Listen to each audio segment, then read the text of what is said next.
Quinto domingo da Páscoa. O consentimento matrimonial.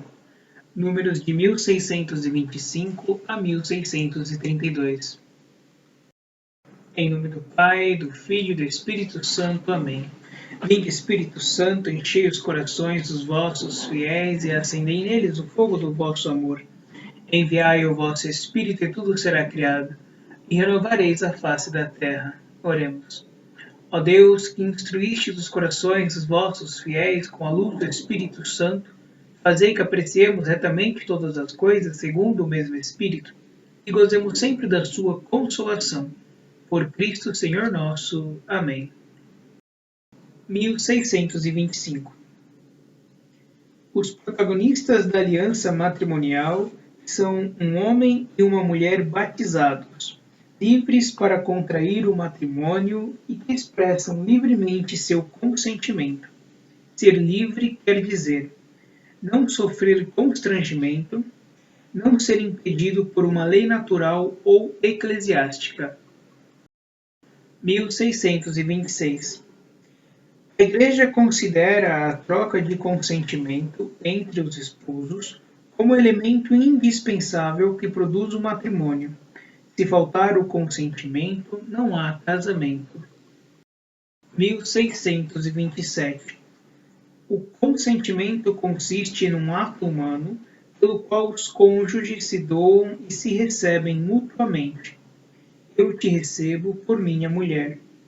Eu te recebo por meu marido. Este consentimento que liga os esposos entre si encontra seu cumprimento no fato de os dois se tornarem uma só carne. 1628. O consentimento deve ser um ato da vontade de cada um dos contraentes, livre de violência ou de medo grave externo. Nenhum poder humano pode suprir esse consentimento. Se faltar esta liberdade, o casamento será inválido. 1629. Por esta razão, ou por outras razões que tornam nulo e inexistente o matrimônio, a Igreja pode, após exame da situação pelo tribunal eclesiástico competente, declarar a nulidade do casamento, isto é, que o casamento jamais existiu. Neste caso, os contraentes ficam livres para se casar, respeitando as obrigações naturais provenientes de uma união anterior. 1630. O sacerdote ou diácono que assiste à celebração do matrimônio acolhe o consentimento dos esposos em nome da Igreja e dá a bênção da Igreja.